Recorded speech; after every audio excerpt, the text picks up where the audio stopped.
queridos, estamos de volta em mais um episódio do Delas Cast. Eu sou Júlia Benatti e é um prazer estar aqui com vocês no dia de hoje.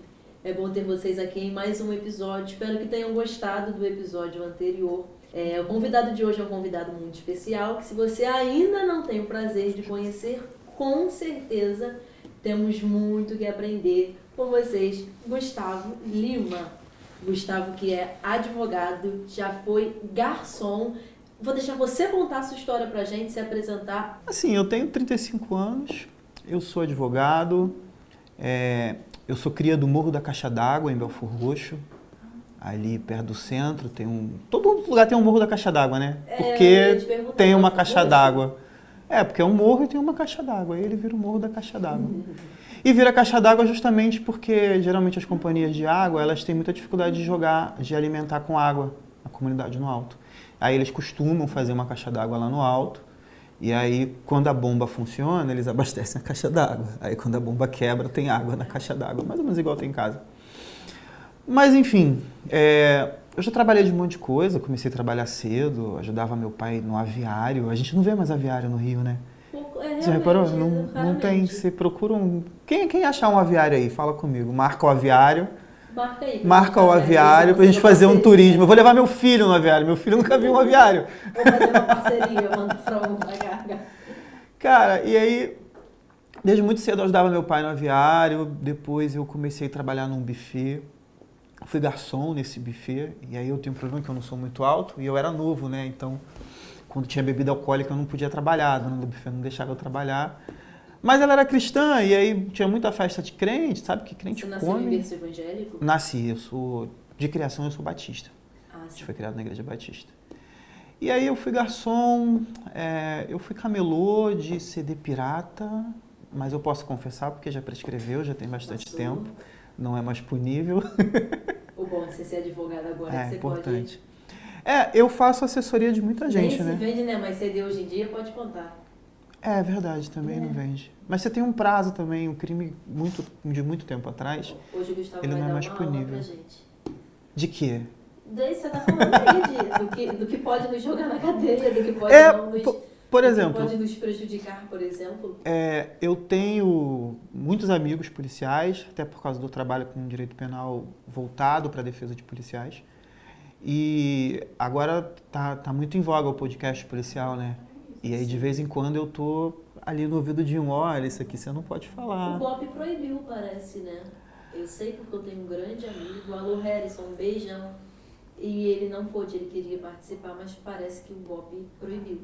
Vamos começar a dinâmica pra vamos gente lá. ter só um início e vamos que vamos. Aqui? Hoje a gente encerra esse episódio só amanhã. Rola um bingo, né? É isso aí. Gente, Oi, qual número vocês vão querer? 1 a 5 é sobre isso. Gente, o Gustavo não sabe os temas. Eu escolho mesmo. Como vocês já sabem, o convidado sempre pega de surpresa, então... Tá, vamos no 2, porque eu gosto de números primos. Número 2. Vai que é uma... Porra! Isso não foi combinado. Deu pra ver, né? Tu viu, né? Que vai virar meme. Porra! Fala aí, o que você quer saber? Bem, você trabalhou com o Gabriel Monteiro um bom tempo, né? E se trata de uma pessoa bem conhecida, se tornou um influenciador de milhões para milhões de pessoas. Enorme. E você fez parte da história desse cara. Talvez, eu não sei a partir de quando e até quando, só que você viveu muita coisa com esse cara e talvez a galera que esteja nos assistindo agora tenham fãs dele. Acredito que vai sim. ter. Como críticos também. Como hater. Como hater. E sobra pra mim também. Tanto o fã como o hater sobra pra mim. Sempre sobra. Então, assim, conta pra gente um pouco dessa sua experiência, o que você quiser, é claro. Cara, então... É uma história meio bonita e meio feia. Mas, o que eu posso te dizer? Em 2015, foi um marco pra mim, onde eu me vi deixando de ser de esquerda. Eu lembro que eu estava no restaurante, em frente à FND. FND é Faculdade Nacional de Direito, é o direito da UFRJ. E eu estava vendo, o Eduardo Cunha tinha acabado de abrir o impeachment da Dilma, e eu, de boca cheia, caraca. Porque Isso é curioso, a gente estuda direito até 2015, a gente estudava constitucional e estudava impeachment, mas ninguém acreditava que ia haver um impeachment tão em breve. E de lá para cá foi só ineditismo, né? Porque de lá para cá você viu o ex-presidente preso, você viu o Lula preso, você viu o Temer preso, você viu um monte de governador preso, você viu senador, não sei se foi de lá para cá, mas você viu o Delcídio do Amaral preso por mandado de prisão, o que em tese não poderia acontecer, porque é uma prerrogativa do senador somente ser preso em caso de flagrante delito de crime inafiançável. Então não poderia. Aí tem uma decisão do Teori Zavascki, que morreu em circunstâncias que gera muito burburinho na internet, se foi um atentado, se foi um acidente. Mas aí sai essa decisão, por exemplo, do Teori Zavascki, e aquilo se torna material de estudo na faculdade, porque é uma coisa inédita, e a coisa vai avançando. Aí você tem prisão de Daniel Silveira, agora você tem, de certo modo, a cassação do mandato do Deltan Dallagnol. Mas, enfim, e a partir dali eu me vejo percebendo que eu não sou mais de esquerda. Por quê? Quando eu chego eu era um jovenzinho de esquerda que queria mudar o mundo. O mundo está errado. A gente, principalmente quando a gente é novo, você tem 20 anos e você acha que você sabe mais sobre o funcionamento do mundo do que todas as pessoas que já vivem há 60 anos nesse mundo. Mas você acha que você tem um plano infalível e que se todo mundo te seguir, se você mudar as instituições, se você tirar daqui e botar para lá, em coisa de 5 anos você vai estar vivendo o céu na terra. Isso é progressismo.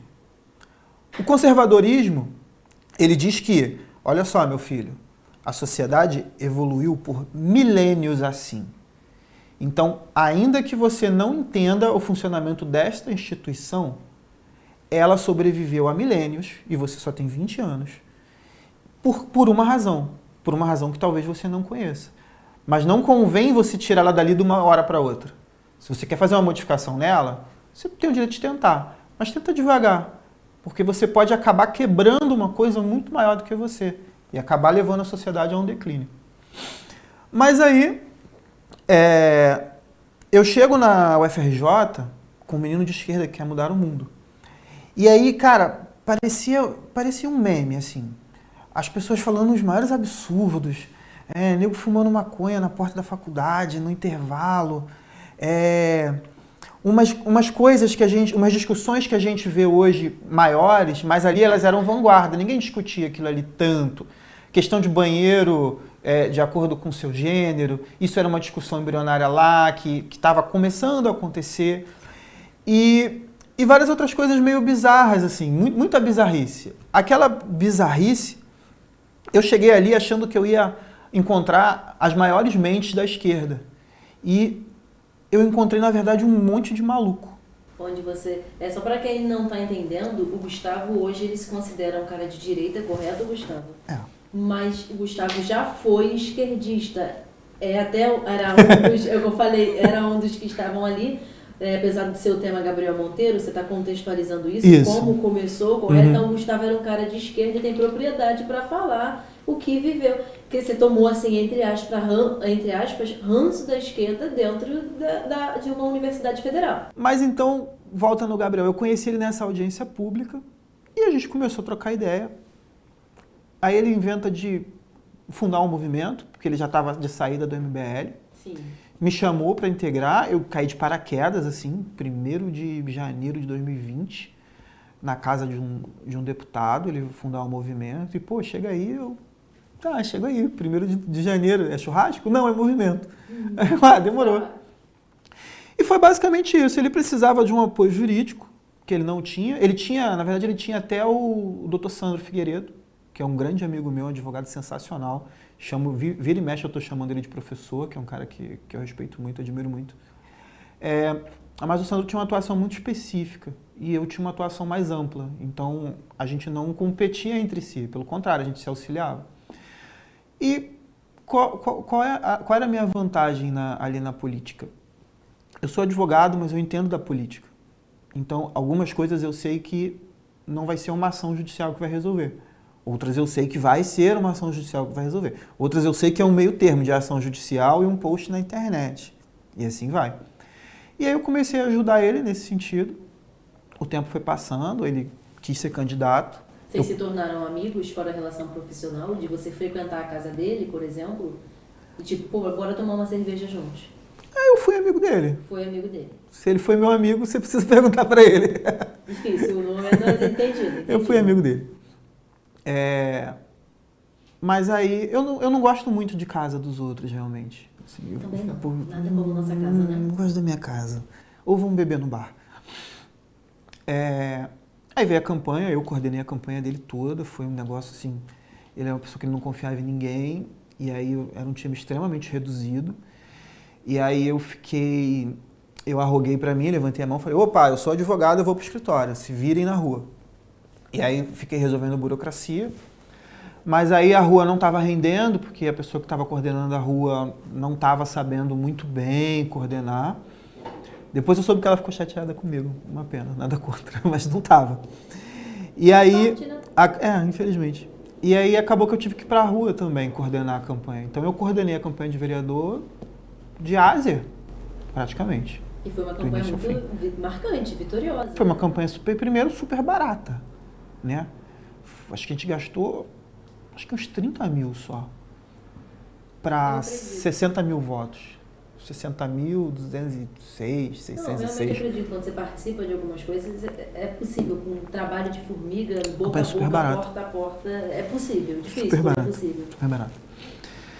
E a partir dali ele me convidou para o mandato. No mandato eu fui advogado do mandato, apesar de ser advogado dele em outras coisas. Todas aquelas leis, todos aqueles projetos de lei, eu participei, ou eu escrevi, ou eu coordenei. Então, você se tornou o braço dele. Sim, ali no que se referia a gabinete, sim, a chefia do gabinete era minha. E uma pergunta que eu acho que muita gente pode ter curiosidade as coisas que o Gabriel fazia de tacar o pé na porta da sala de um médico dormindo, por exemplo, chegar lá e levanta agora, sabe o que? É dentro da lei? Ele de fato tinha autoridade para chutar a porta do médico dormindo? Olha só. Eu não acho que está errado. Eu não vou entrar no modus operandi dele. Porque, assim, é como se eu pedisse para você ser uma coisa que você não é. Sim.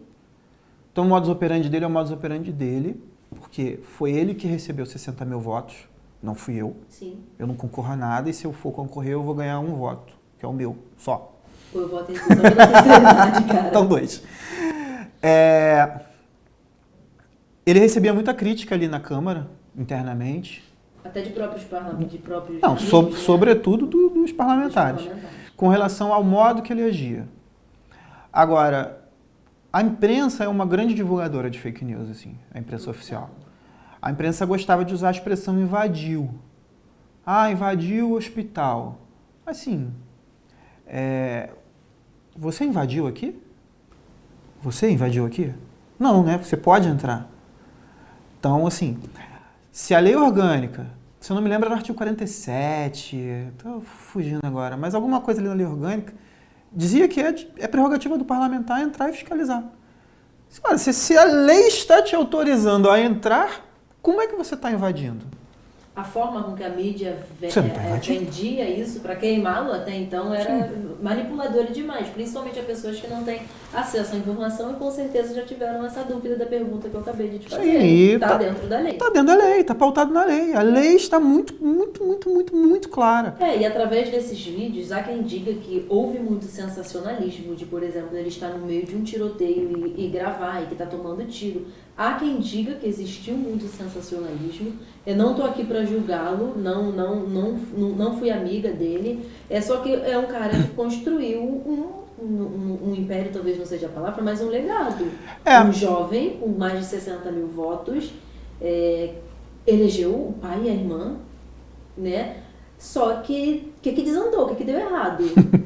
Talvez acho que essa seja a pergunta. O que deu errado para um garoto com um futuro tão brilhante e promissor tá do jeito que tá? O cara tá preso. Mas deixa eu te falar. As fiscalizações, eu acompanhei as primeiras, os primeiros meses, porque praticamente ninguém sabia fazer, tecnicamente falando. E gerava muita dúvida na hora do posso fazer isso, posso fazer aquilo. E aí eu era o personal advogado.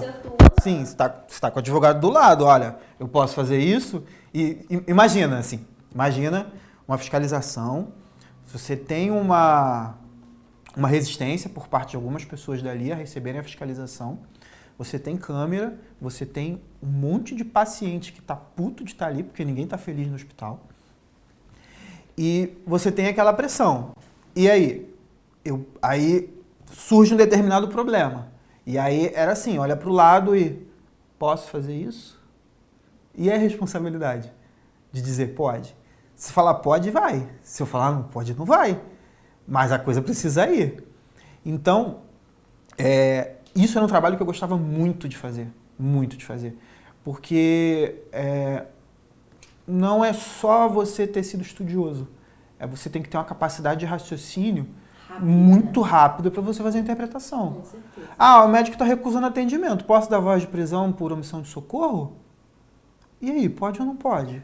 O que está escrito na lei? Aí, puxa, assim, parecia... Se fosse um filme, assim, com certeza ia mostrar a minha cara e o flashback. Tá, o que está... Aí eu lá na biblioteca, assim, omissão de socorro. E aí, o que está escrito na lei? Não, omissão de socorro, tá, se omitir, podendo, sem risco pessoal... Tá, isso está na lei. Então, para a pessoa omissão de socorro, ela tem que poder prestar o socorro sem risco pessoal.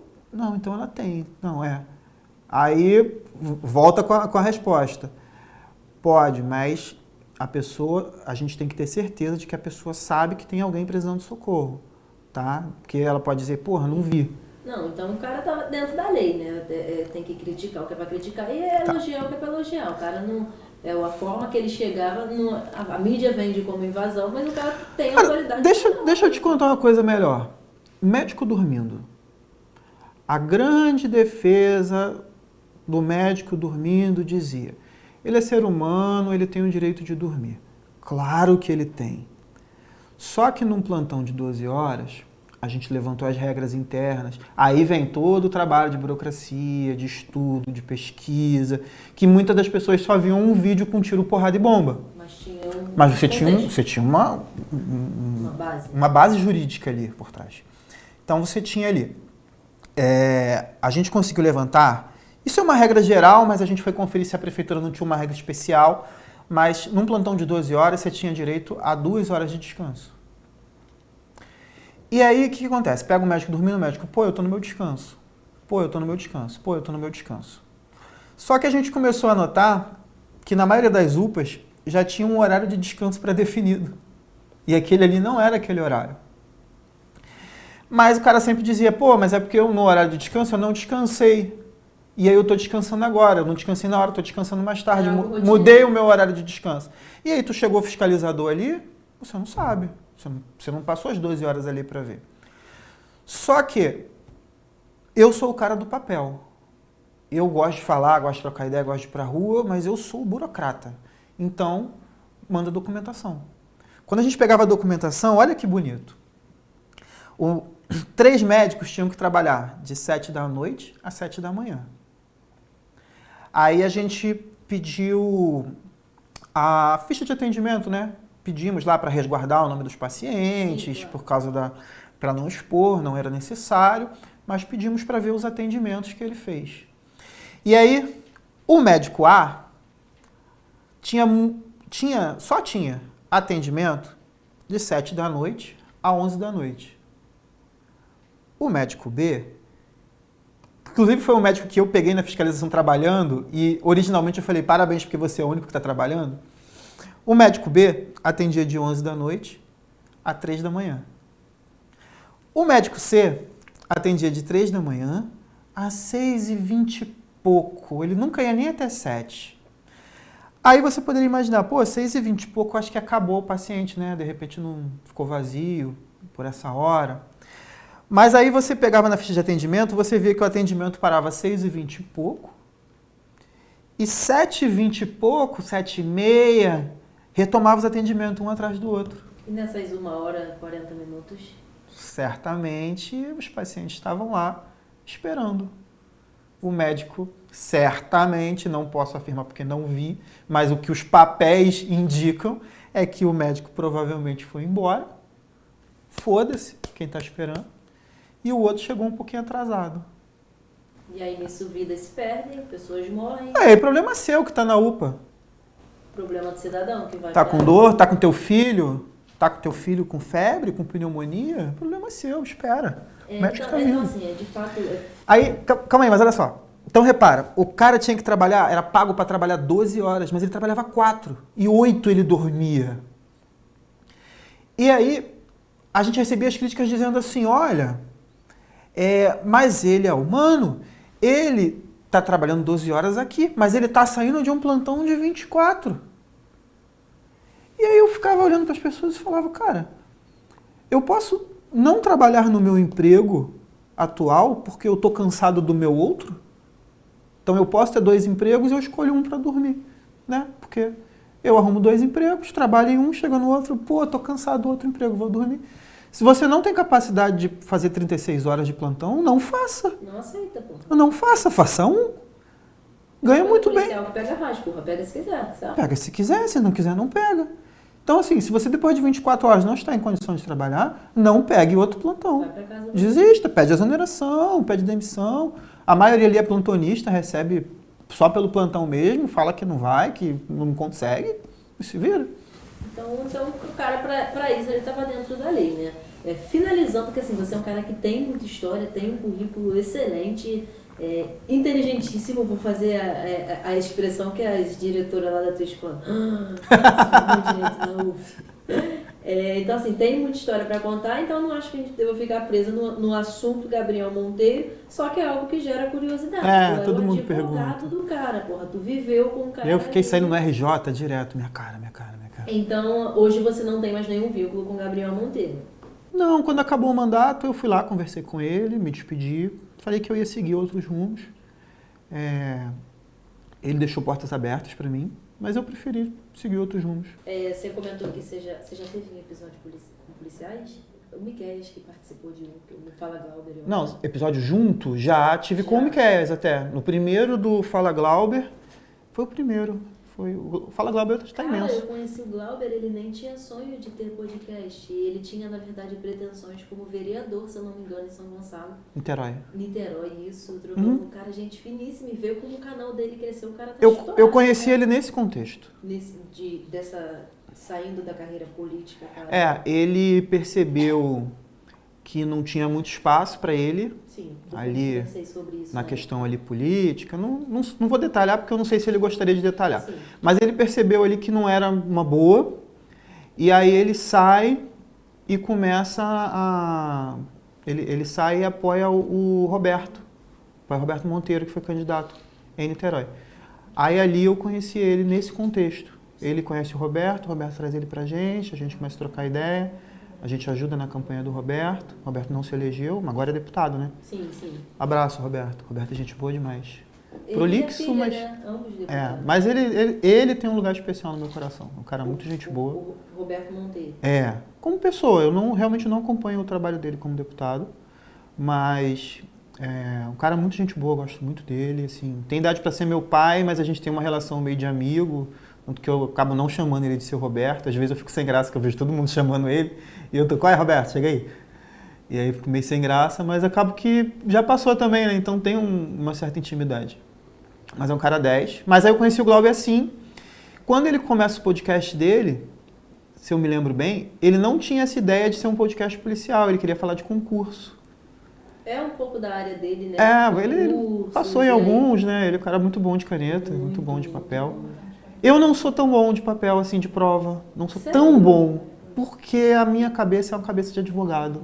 Você sabe que o sonho da minha vida até então sempre foi fazer a faculdade de Direito, né? Tanto que eu comecei, só que eu não pude me dedicar por N motivos profissionais voltados para a política. Eu comentei um pouco contigo e acabei trancando, terminando a faculdade de Marketing. E o plano era futuramente voltar a fazer Direito, algo que eu gosto bastante. Mas exige muita dedicação, né? Por isso que você falou aí que você é um cara que não é muito de papel e todo dia você montar a parte lá de como foi a prova da OAB, que o povo vai ser amarrado. Tá, então, eu não sou muito de prova de concurso, tá? A prova de concurso, olha, eu me ajeitei todo torto. A prova de concurso, ela tem uma técnica específica. E eu não tenho essa cabeça. Eu tenho uma cabeça, não menosprezando, deixar bem claro isso, não estou menosprezando quem é concurseiro. Sim. Tanto que só é uma coisa que não é para mim. Porque quando você vai estudar para um concurso, geralmente você tem que ler aquilo ali, entender que é aquilo ali, aceitar que é aquilo ali e passar para o próximo. A cabeça do advogado ou do acadêmico, ele lê a lei, ele pensa na lei, ele lê a doutrina, ele lê a jurisprudência, ele discute com todas elas, discorda de todas elas, inventa uma tese nova, aí ele vai em frente. Só que isso não é uma coisa que serve para o concurso. É um caminho que não vai te levar a ter sucesso para passar no concurso. Passar no concurso é você acertar a resposta que a banca quer que você dê. Porcentagem, né? A banca não quer que você fique ali divagando sobre novas teses, ela quer que você acerte a pergunta. Sim, só no caso, hoje, né, você mencionou, você é advogado, você tem muitas experiências, mas vamos voltar para o início da tua trajetória. Vamos lá. É como tu engatou nessa...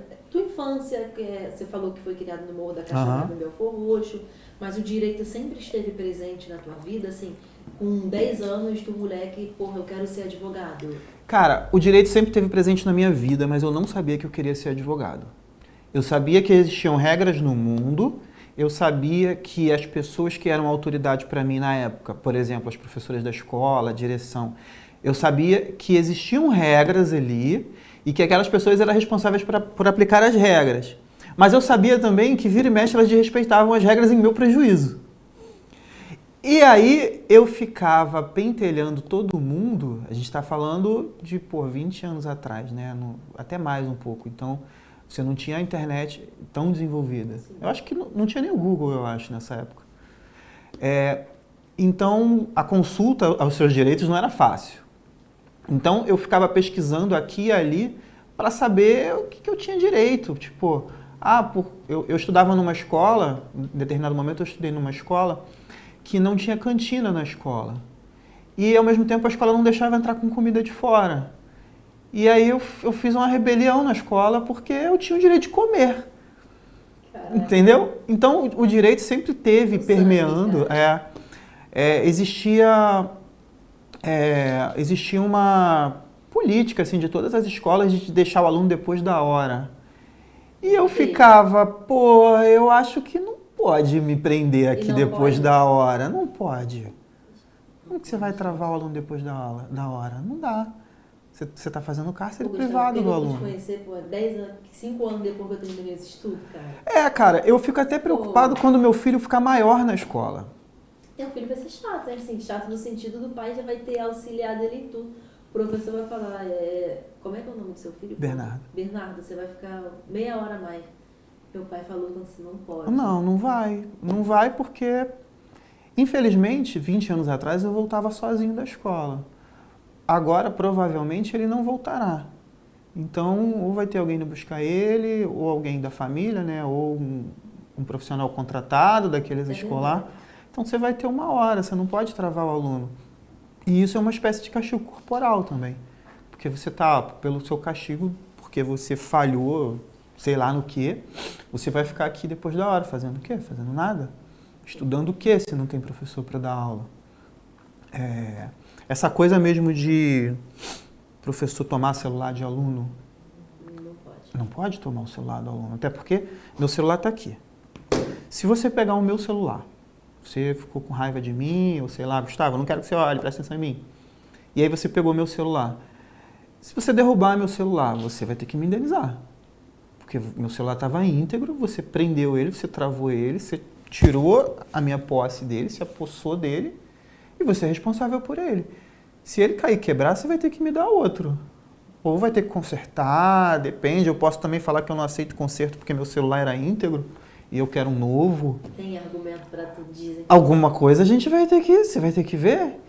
Então, não estou dizendo, ó, molecada, não vai ficar falando aí que o doutor Gustavo falou que eu posso usar celular na aula. Não estou falando isso. Embora eu ache interessantíssimo o celular na aula. Talvez não para criança, não sei. Mas eu, durante a faculdade, eu usava o celular o tempo inteiro. Boa de argumento, vai perguntar pra minha produtora, eu sou boa de argumentos? Sou? Às vezes você vem se não cansa. Você fala tanto que não tem argumento pra debater. Eu tive um tempo assim, quando eu já fui de juventude, aulas né? E palestras, esqueça.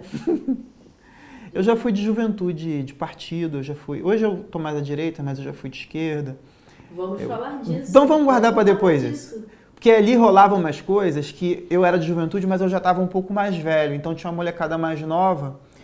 E aí, para que eu pudesse meio que dar treino a eles, porque se debatia muito, às vezes eu concordava com a ideia deles, mas eu começava a discordar de propósito, só pro moleque ter um treinamento ali, forçar o argumento, saber para onde sair. Às vezes eu jogava umas faláciazinhas assim, bem escrota, bem desonesta, só para ver o que ele ia fazer. Como ele iria se sair. E às vezes eu acabava convencendo ele da posição contrária, mas não era meu objetivo. Aí eu voltava, tipo, não. Pode continuar. Continua nessa linha. Mas então, por óbvio, você não pode usar celular na sala de aula. Eu acho até que no Rio de Janeiro tem lei proibindo. Não me recordo com certeza, não acho que tem lei proibindo. Mas é justamente por isso que eu me preocupava de saber dos meus direitos, porque eu via ali muito abuso. Então, por que eu tenho que ficar depois da aula? Principalmente porque eu era um bom aluno. Eu era um bom aluno. O que me fez perder a vontade de estudar foi a escola. A escola acabou com a minha vontade de estudar. Durante um bom tempo eu falava que a escola é o lugar onde os sonhos vão para morrer. Faz muito sentido. É triste, né? É triste, mas faz sentido, mas é muito triste, né? Faz sentido. É muito triste. Mas assim, também não culpo os professores. Embora vários tenham responsabilidade ou alguma responsabilidade, mas você vê na rede pública, você soca 45 crianças numa sala de aula com o professor, é difícil, realmente. É difícil. Cara, a gente tem muito assunto bom que dá para entrar contigo. Vamos fazer o seguinte, porque a gente vai acabar entrando em assuntos que podem estar na dinâmica e depois já falando do assunto. Vamos começar a dinâmica para a gente ter só um início e vamos que vamos. Aqui. Hoje a gente encerra esse episódio só amanhã. Conta pra gente um pouco dessa sua experiência, o que você quiser, é claro. Cara, então, não é uma história meio bonita e meio feia. Mas, o que eu posso te dizer? Em 2015, foi um marco para mim, onde eu me vi deixando de ser de esquerda. Eu lembro que eu estava no restaurante, em frente à FND. FND é Faculdade Nacional de Direito, é o direito da UFRJ. E eu estava vendo, o Eduardo Cunha tinha acabado de abrir o impeachment da Dilma, e eu, de boca cheia, caraca. Porque isso é curioso, a gente estuda direito até 2015, a gente estudava constitucional e estudava impeachment, mas ninguém acreditava que ia haver um impeachment tão em breve. E de lá para cá foi só ineditismo, né? Porque de lá para cá você viu o ex-presidente preso, você viu o Lula preso, você viu o Temer preso, você viu um monte de governador preso, você viu senador, não sei se foi de lá para cá, mas você viu o Delcídio do Amaral preso por mandado de prisão, o que em tese não poderia acontecer, porque é uma prerrogativa do senador somente ser preso em caso de flagrante delito de crime inafiançável. Então não poderia. Aí tem uma decisão do Teori Zavascki, que morreu em circunstâncias que gera muito burburinho na internet, se foi um atentado, se foi um acidente. Mas aí sai essa decisão, por exemplo, do Teori Zavascki, e aquilo se torna material de estudo na faculdade, porque é uma coisa inédita. E a coisa vai avançando. Aí você tem prisão de Daniel Silveira, agora você tem, de certo modo, a cassação do mandato do Deltan Dallagnol. Mas, enfim, e a partir dali eu me vejo percebendo que eu não sou mais de esquerda. Por quê? Quando eu chego eu era um jovenzinho de esquerda que queria mudar o mundo. O mundo está errado. A gente, principalmente quando a gente é novo, você tem 20 anos e você acha que você sabe mais sobre o funcionamento do mundo do que todas as pessoas que já vivem há 60 anos nesse mundo. Mas você acha que você tem um plano infalível E que se todo mundo te seguir, se você mudar as instituições, se você tirar daqui e botar para lá, em coisa de 5 anos você vai estar vivendo o céu na terra. Isso é progressismo. O conservadorismo, ele diz que, olha só, meu filho, a sociedade evoluiu por milênios assim. Então, ainda que você não entenda o funcionamento desta instituição, ela sobreviveu a milênios, e você só tem 20 anos, por uma razão que talvez você não conheça. Mas não convém você tirar ela dali de uma hora para outra. Se você quer fazer uma modificação nela, você tem o direito de tentar, mas tenta devagar, porque você pode acabar quebrando uma coisa muito maior do que você e acabar levando a sociedade a um declínio. Mas aí, eu chego na UFRJ com um menino de esquerda que quer mudar o mundo. E aí, cara, parecia um meme, assim. As pessoas falando os maiores absurdos. Nego fumando maconha na porta da faculdade, no intervalo. Umas coisas que umas discussões que a gente vê hoje maiores, mas ali elas eram vanguarda. Ninguém discutia aquilo ali tanto. Questão de banheiro de acordo com o seu gênero. Isso era uma discussão embrionária lá, que estava começando a acontecer. E várias outras coisas meio bizarras, assim, muita bizarrice. Aquela bizarrice, eu cheguei ali achando que eu ia encontrar as maiores mentes da esquerda. E eu encontrei, na verdade, um monte de maluco. Onde você... só para quem não está entendendo, o Gustavo hoje ele se considera um cara de direita, correto, Gustavo? Mas o Gustavo já foi esquerdista. Foi o efeito contrário. Geralmente as pessoas chegam sem muita opinião política numa universidade pública e saem de lá esquerdizadas. Eu cheguei com uma opinião já à esquerda e olhei para aquilo tudo e falei, só tem maluco, não quero mais andar com vocês. E guinei para o outro lado. Então, a partir dali eu vim guinando à direita. Veio as eleições ali, 2016, final de 2016, eu me formei. E aí fui advogar por minha conta, abri meu escritório. E aí veio as eleições de 2018 e eu fiquei em casa. Falei, não vou apoiar ninguém, não quero Haddad, não quero Bolsonaro, todo mundo é maluco, todo mundo é errado, só eu que sou certo, só eu que sei. E fiquei em casa, as eleições rolando. Quando passou as eleições, eu vi que tinha havido uma renovação enorme na política. O Congresso teve uma renovação imensa de, assim, pessoas inclusive que não sabiam a ideia do que era um mandato, tinham ganhado um mandato. E eu que entendia de política, tanto de política como de direito, estava de fora e não podia participar, não podia ajudar, porque eu não ajudei ninguém a conquistar. Porque eu fui arrogante e falei, não, vou ficar em casa, eu sei mais que todo mundo, não quero saber. E aí você vinha numa profunda transformação social com Bolsonaro presidente, um Congresso bem mais de direita, todo mundo querendo propor leis, mudar bastante coisa assim, de uma maneira rápida, e eu só com a voz de um cidadão. Falei, o barco partiu e eu perdi esse barco. Mas beleza, continuei. A partir dali, alguns amigos meus da antiga política tinham também feito uma guinada à direita, tinha gente no MBL. Esse amigo que estava no MBL me convidou para ir para o MBL. Falei, vamos lá ver qual é. Até porque eles estavam numa atuação maneira na época. E falei, vamos ver qual é. Eu acho que o MBL se perdeu. Se perdeu. Acho que o MBL se perdeu em si mesmo. Eu acho que o erro do MBL é não saber quem é o inimigo maior. Porque o MBL ele vinha à direita, ainda que de uma forma discreta ele apoia o Bolsonaro no segundo turno, mesmo fazendo algumas críticas e tal. E eu acho que ele devia ter continuado assim, olha, nós somos de direita, porém eu acho que o Bolsonaro erra nisso e nisso e nisso. E seguir a direita. Só que, a partir de um tempo, eles decidem abandonar esse comportamento de somos à direita, discordamos pontualmente do Bolsonaro nisso aqui, para se tornar uma oposição ao Bolsonaro. Só que quando eles se tornam uma oposição ao Bolsonaro, eles vão jogar no mesmo campo da esquerda. No mesmo campo do PT, no mesmo campo do PCdoB, no mesmo campo do PSOL. E aí tu fica, porra, MBL. Contraditório, né? Por que... Não faz sentido. Sabe, se você pegar as pautas do MBL, teoricamente, elas são muito mais à direita do que à esquerda. Sim. Então por que você está no mesmo campo da esquerda? Não, o MBL para mim foi uma decepção. Assim, logo que eu comecei a me envolver, me instruir, procurar um pouquinho de política, O MBL começou por uma potência, cara. O Arthur, por exemplo, antes do Gabriel, por exemplo, vir, já tinha o Arthur, né? O Arthur, Mamãe Falei, o cara bom.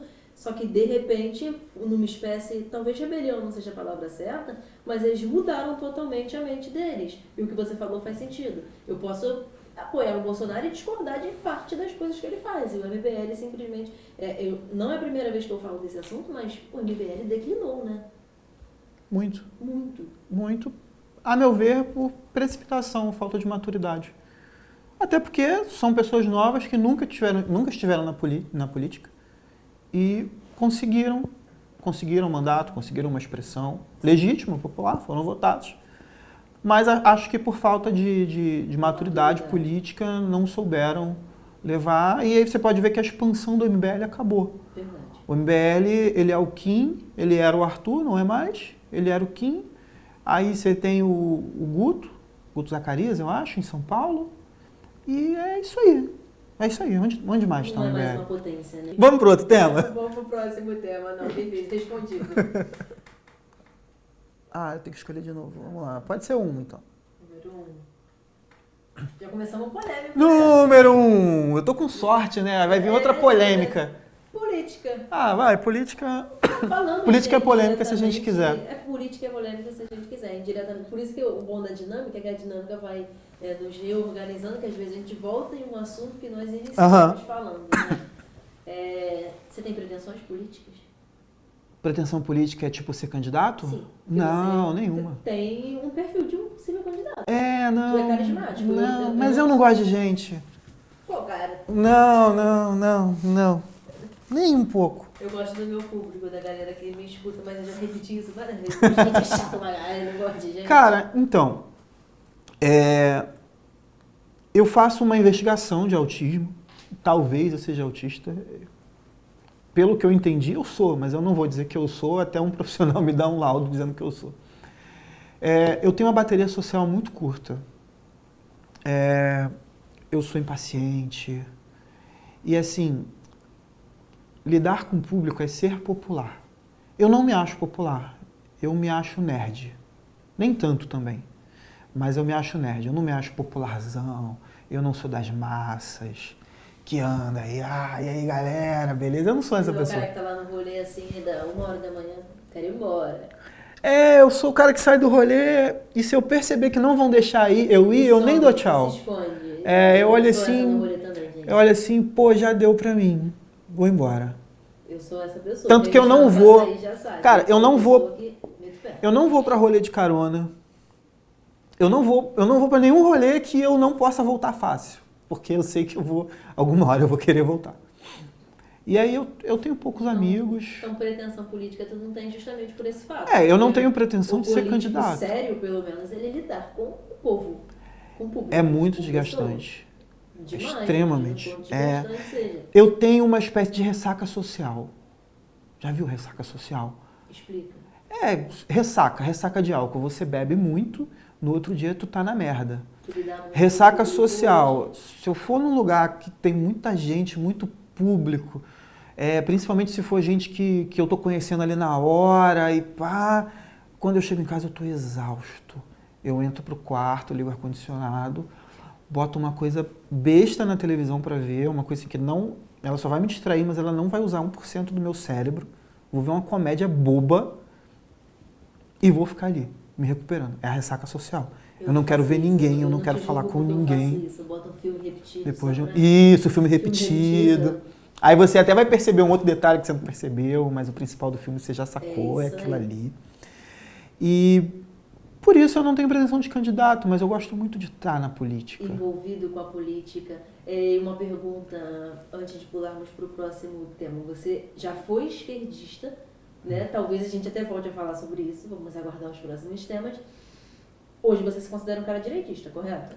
Eu me considero conservador. E você acha que a direita é a solução para a política do país? Porque tem a direita e tem a esquerda. Os esquerdistas acreditam que a esquerda seja o que dê um futuro melhor para o Brasil. E nós de direita acreditamos que o conservadorismo, por exemplo, é o que... Você vê na direita, você como um cara estudado, inteligente, você vê na direita, de fato, um futuro melhor para o Brasil? Não na brasileira. Não no brasileiro. Não na direita que a gente tem na prática, assim. Eu acho que a direita está muito certa quando diz que a esquerda está errada. E a esquerda só está certa quando diz que a direita está errada. Mas por que eu te falo isso? A gente... Você pergunta se eu era de direita, eu falei, eu sou conservador. O conceito de direita e esquerda, ele por si só ele é muito variável, assim, ele é muito subjetivo, né? No Brasil você tem gente falando que o PSDB é de direita. E aí, tem gente que genuinamente acredita que o PSDB é de direita. Eu olho e porra, não é uma centro-esquerda ali, tem algum respeito à propriedade privada, mas assim, é só até aí, não tem mais coisa. Então, o que eu vejo de maneira geral? A direita, no Brasil, ela tem aspectos muito revolucionários. E não foi assim que a esquerda se construiu e não é assim que a esquerda será derrotada. A direita achou que, conseguindo alcançar a presidência, isso seria suficiente para fazer modificações profundas na sociedade. Mas você não consegue fazer modificações profundas na sociedade se toda a imprensa, se a maioria dos estudantes que se ocupam da política, porque a maioria dos estudantes está estudando, mas você tem uma minoria de estudantes que se ocupa da política e acaba dominando a narrativa. Então, se todos esses grupos são de esquerda, você não tem como fazer uma modificação profunda e real. Por exemplo, em toda cidade, ou em quase toda cidade, existe o Conselho de Educação. Quem está no Conselho de Educação do Rio de Janeiro? Não tem gente de direita lá. Tem gente que tem um viés à esquerda. O Conselho de Educação, ele geralmente não é remunerado, ele geralmente tem uma reunião nos horários escrotos, e as pessoas de direita geralmente estão trabalhando. Os partidos de direita geralmente não financiam seus militantes. Você tem muito partido de esquerda que pega pega dinheiro de origem pública. Sim. Eu ia falar do fundo eleitoral quase, eu mas não. Eu ia te perguntar do sim. Fundo partidário, ele contrata as pessoas. Quando ele não contrata diretamente, ele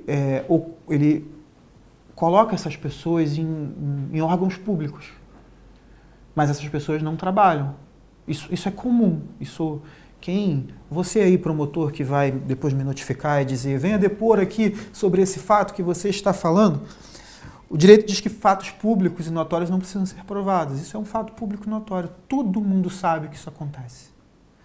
E aí os caras estão lá, o cara é nomeado no gabinete do fulano, o cara é nomeado na empresa pública X, na empresa pública Y, só que ele não trabalha. Só assina. E a vida dele é fazer a política do partido. Então, essas pessoas que estão na base, por exemplo, eu falei do FRJ, que era vanguarda de certas discussões em 2015, que só são do grande público hoje, 8 anos depois. Então, a esquerda está nessa vanguarda, enquanto a direita não está. A esquerda ocupa espaços que a direita não ocupa. Então, enquanto a direita não conseguir, de fato, ocupar esses espaços na base, e aí essa coisa for se alastrando, que as discussões receberem a primeira oposição na base, não no Congresso, porque, cara, você pode ter certeza, todas essas ideias de vanguarda de esquerda, sobretudo sobre costumes, elas nascem em grupinhos minúsculos ao redor do país. E aí elas vão evoluindo, chegam aos legislativos municipais, chega numa câmarazinha não sei da onde, que alguém consegue aprovar, que o prefeito é de esquerda. O prefeito é de esquerda, é cheio de maracutaia, é cheio de sacanagem, mas ele faz um acenozinho para a militância dele, passa uma pautazinha ideológica. E aí isso tudo vai evoluindo. Quando a discussão está grande, aí a direita resolve discutir. Mas, cara, essa discussão é um carro, não é um carro que está estacionado, é um carro que já está a 100 por hora vindo te atropelar. Aí você quer entrar na frente do carro e segurar o carro. Você não vai segurar, você vai ser atropelado. Você tinha que ter furado o pneu lá atrás quando ele estava estacionado. Então, eu acho que esse é o grande problema. A direita, ela meio que acorda recentemente. Então, você teve... A onda direitista voltou... Na verdade, não vou dizer que a onda direitista voltou, mas talvez o patriotismo da galera que, porra, eu sou de direita e tal, voltou recentemente. Sim, é recente. Né? Pós-impeachment da Dilma, talvez, ou ali nesse período de impeachment. E aí, o que você tinha? Você tinha um monte de deputado que estava que tá no Congresso Sim. e não sabe se articular, não sabe como aprovar uma lei de fato. Pô, são 513, como é que você aprova a sua lei e não a do coleguinha? Você tem toda uma política para ser feita ali dentro. Você tem uma coisa de conseguir, tanto do ponto de vista burocrático, como do ponto de vista político, de fazer a lei que você propôs, que você acha que é muito boa, ser pautada. E aí você vê, 4 anos de poder, a direita não conseguiu pautar uma reforma do Estatuto de Desarmamento. Tem noção? O presidente metendo decreto, fazendo dentro do que ele podia, o que ele achava que dava. E você concorda que isso é por conta da base? Porque o cara que está lá em cima, um Bolsonaro, por exemplo, ele não pode fazer tudo sozinho. Então, é por conta da base, mas eu me refiro ao Congresso. Sim. Essa é uma crítica que eu faço aos congressistas de direita. Porque eles, no contexto de uma grande renovação, não conseguiram pautar uma coisa assim, relativamente... Não estou dizendo que é simples, mas estou dizendo que era uma coisa que, a meu ver, dava para ter feito. Foi muito atacado, né? Bateram muito cabeça. Até hoje, armar o povo é preocupante, principalmente para esquerdista. Porque, assim, você pode discordar e me interromper a hora que quiser. Porque, na minha visão, esquerdista defende vagabundo. Não, defende, porra. A partir do momento que um freixo da vida vai na televisão para dizer que o vagabundo tá portando fuzil porque não teve oportunidade de ler um livro, é uma puta de uma hipocrisia. Porque pra mim tem juiz dentro de comunidade, tem filho de playboy que vira aviãozinho, que vira entregador de droga. Então, pra mim, a partir do momento que um freixo vai na televisão para defender vagabundo, pedir para ter compaixão porque ele não teve uma oportunidade de vida, pra mim são políticos que defendem vagabundo. E eu não tenho pena de vagabundo, eu tenho pena de trabalhador que acorda às 6 horas da manhã, vai trabalhar e tá lá no semáforo aguardando abrir e tem um revólver na cabeça porque tem um menino de 16 anos que o pessoal defende, que diz que é por falta de oportunidade. Então, pra mim, assim, se você é vagabundo e eu sou uma cidadã de bem, eu sei que você vai vir me roubar e você sabe que eu tenho uma arma, a chance de eu te dar um tiro, ou tu morre ou eu morro, mas a chance de não vou roubar ela não, porque ela tá armada, reduz. Concordo. Concorda? Que o vagabundo, antes de entrar na tua casa sabendo que você tá armado igual ele vai pensar 2 vezes antes de pular lá. Porque ele pula na minha casa porque ele sabe que eu moro sozinho e não tenho uma pistola pra tacar o tiro nele. Você tem quantos anos? 22. Você nem pode. Nem posso, tem que ter 25. Nem posso, sim. Tô dando um exemplo no modo geral, do cidadão de bem, do trabalhador que quer se armar. Deixa eu te dar um exemplo sobre armamento, sobre as ridículas leis atuais. Você tem 22, né? Vou até te usar de exemplo.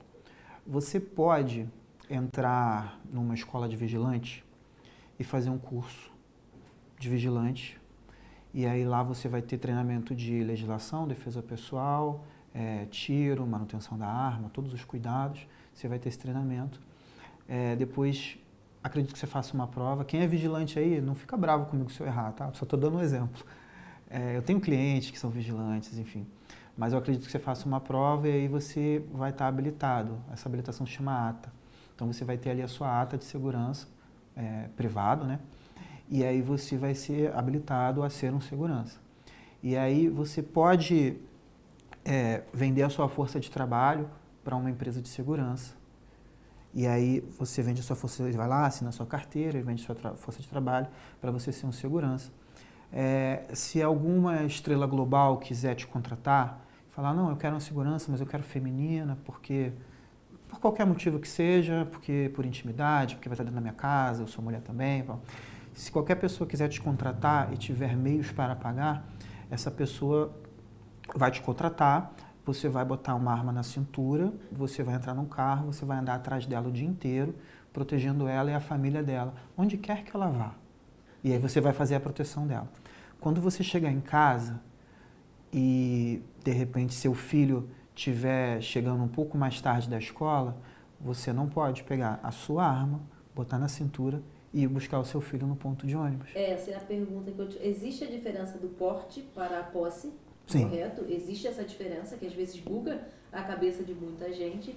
Só que nesse caso, desse exemplo específico que você deu de uma possível vigilante proteger uma pessoa... Mas você tem noção da contradição? Sim, eu posso sair com a arma para te defender porque você me paga. Porque eu te contratei a empresa, né? Mas eu não posso usar a arma dentro da minha casa se eu quiser ir atrás do meu filho que chegou atrasado da escola. Para te proteger, não. Só para proteger alguém com bastante dinheiro que pode pagar pelo seu serviço. Pois é. Porque quem tem vai poder ter um cidadão armado atrás. Mas agora o próprio cidadão armado que é pago para defender o cidadão com grana não pode ter a arma para defender o filho. E repara o seguinte, por óbvio eu tenho mais o que fazer do que somente ficar olhando o trabalho do ministro da Justiça. Mas o que a gente consegue acompanhar, o nome do cargo do cara é Ministro da Justiça e Segurança Pública. Então, imagina-se que ele tem que cuidar da segurança pública e da justiça. Quando esse cara assume o mandato, um dos primeiros atos dele, pelo menos o de maior relevância, é a respeito de limitar o acesso a armas de pessoas que não são criminosas. Veja bem, eu entendo que existe uma série de coisas para alguém cuidar. É como um trabalho, é como arrumar a casa. Você tem que fazer alguma coisa antes da outra e você elege prioridades. Esse cara não elegeu como uma prioridade formar um grupo de trabalho para ver como a gente pode fazer para não entrar tanta droga pela fronteira. Esse cara não fez um grupo de trabalho com as Forças Armadas e outros órgãos que sejam correlacionados para abater avião que traz droga pela fronteira ali da Amazônia, por aquela área, por cima de mata, desce em pista clandestina. Não foi a preocupação dele. A preocupação dele foi mexer na arma de quem tem uma arma para praticar esporte, o atirador. O cara compra arma para praticar esporte, ele acha divertido e no stand furar papel. E esse ministro da Justiça decidiu que isto era a prioridade. A prioridade é apertar mais a arma desses cidadãos aqui.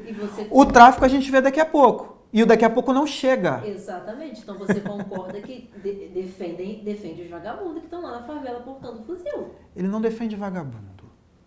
Ele defende o nicho dele.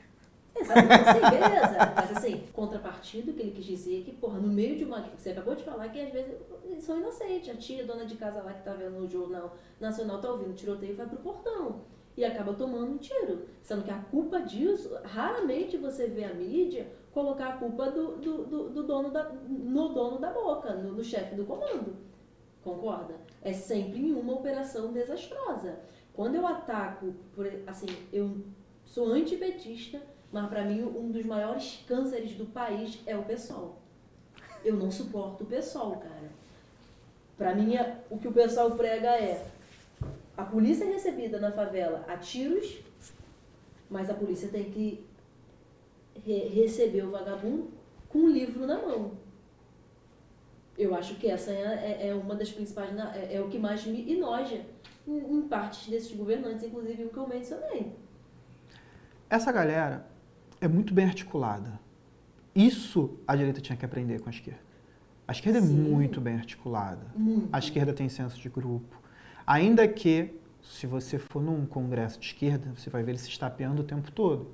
Mas quando precisa fazer uma grande união, eles conseguem fazer. A gente quebra o pau aqui entre eu e você, mas da porta para fora exatamente ninguém solta a mão. É briga de casal, ou pelo menos como deveria ser. E eles fazem isso porque eles são muito bem articulados, com discurso afinado. Se você reparar, a maioria da população brasileira não tem pena de vagabundo. Mas eles conseguem emplacar uma narrativa de que o marginal ele roubou um celular porque ele está com fome. Eles conseguem emplacar essa narrativa. Eu falei isso em um Mas, episódio. cara, repara que o cara que está pegando o trem, ele odeia ladrão. Porque ele tem que usar um Moto G, que é o que dá para pagar, um Samsung S1, um bagulhinho assim, um celular que custou um mês de trabalho dele. E o cara mete a arma na cara dele e toma o celular dele, ou a vida dele, ou os dois. E ele tem que ele tem que abrir mão disso. Então, a maioria da população não gosta. Só que a esquerda, ela consegue dominar uma narrativa justamente porque ela tem membros onde as narrativas são difundidas. Eu vou TV. te simplificar, sem querer interromper. Minha mãe, que é o amor da minha vida, quando assistir isso, vai me xingar. É o amor da minha vida, a melhor mãe do mundo. A minha mãe é defensora nata do atual presidente. Defensora nata. Mas eu me lembro que eu era adolescente, criança, e minha mãe, na época, celular não era tão acessível como é hoje, né? Até determinado período, celular era para quem... Não que nós tivéssemos muitas condições, minha mãe sempre trabalhou muito para sustentar eu e minha irmã. Na época a Ana Alice não existia. E minha mãe chegou em casa chorando muito, porque segundo ela, um menino de 14 para entre 14 e 16 anos havia roubado o celular dela no bolso dela. E hoje eu falo isso para ela frequentemente. Minha mãe é uma das... cara, não tenho palavras para descrever o tão maravilhosa a minha mãe é. Mas a gente briga muito por isso, eu evito falar de política com ela, porque como eu defendo um cara que vai na frente de uma reportagem para dizer que um jovem de 16 anos roubou o celular, mas não tem que ser morto, coitado. Porque a narrativa do atual governo é essa. É por isso que eu te falo que defendem vagabundo. Você pode discordar do que você quiser, você tem, eu acho... Não, cara, olha só, não é que eu diga, ele roubou um celular e tem que ser morto. Você é contra a pena de morte? Aproveito já para enganar. Vou chegar lá. Tá, deixa eu só concluir o que eu falo. Não é que eu diga, o cara roubou o celular e tem que ser morto. Mas olha só, o cara botou uma arma na sua cara e basicamente eles não fazem isso porque todo mundo já sabe como é ser assaltado. Mas é uma escolha, ele bota a arma na sua cara e fala, o celular ou a vida. E às vezes ele leva os dois. Mas então, ou o celular ou a vida. A partir do momento que ele leva seu celular, a partir do momento que ele está disposto a tirar a sua vida, ele está se abrindo a morrer. Eu não quero que ele morra. Eu queria que ele não roubasse. Se ele está roubando e ele morrer, é um problema dele. É ele que está se colocando nessa situação. Não fui eu que coloquei nessa situação. Se eu reagi ou se passou um terceiro e acertou ele, ou se veio a polícia e ele deu tiro na polícia, filho, você está dando tiro na polícia. A forma que a polícia tem de te neutralizar é te dando tiro de volta. Legítima defesa é isso. Sim. Usar os meios necessários moderadamente para cessar a justa agressão. Então, se você está fazendo a justa agressão, eu sinto muito se você morrer. Eu acredito, Gustavo, que você tenha muitas experiências no criminal. Eu estou aqui expondo a minha opinião, porque assim... O que você quer falar de criminal? Eu tenho meus valores cristãos, sou cristã evangélica, assim, não exerço funções nada do tipo. E com base bíblica, posso ser chamada de hipócrita por qualquer pastor que eu já tenha pregado na igreja dele, onde eu falo que se vagabundo tomar um tiro, não tenho pena. Contrapartida, eu, no meu lado humano, sanguínea, uma pessoa correta, que trabalha, que vi minha mãe trabalhar a vida inteira para me dar as coisas, e saber que um marginal de 15 anos pode roubar, ou pior do que roubar, do que furtar um bem material, tirar a vida da pessoa. Eu não consigo ter pena, mas, cara, eu estou disposta a te ouvir. Você é um cara que tem experiências no criminal. Cara, olha só, como eu te falei, eu não tenho pena. São as consequências dos atos da pessoa. Mas se o teu voto fosse decisivo para aprovar ou não, se fosse exclusivamente tua, Gustavo, aprovar ou não a pena de morte em determinados crimes, você aprovaria? Cara, você confia na justiça? Não. É esse o problema. Eu falo isso. Vamos lá. Gustavo, moralmente, você tem alguma coisa contra a pena de morte? Não. Tem umas discussões que eu faria, mas assim, vamos discutir, vamos votar. Não tenho nada contra, assim. Óbvio, para ocasiões específicas. O meu problema com a possibilidade de uma pena de morte é que eu sou um advogado e, por ser advogado, eu não confio no judiciário. Eu não confio que, como regra geral, há julgamentos justos. Então, eu tenho receio de, como cidadão, dar ao judiciário o poder sobre a morte ou o poder sobre a vida De um inocente. de alguém que eu não sei como o judiciário vai se comportar. A minha posição de direita, ela deriva daí. Eu sou de direita porque eu sofro de uma profunda, crônica e irreversível desconfiança do Estado. Tá? Então, Gustavo, você é anarcocapitalista? Não sou anarcocapitalista.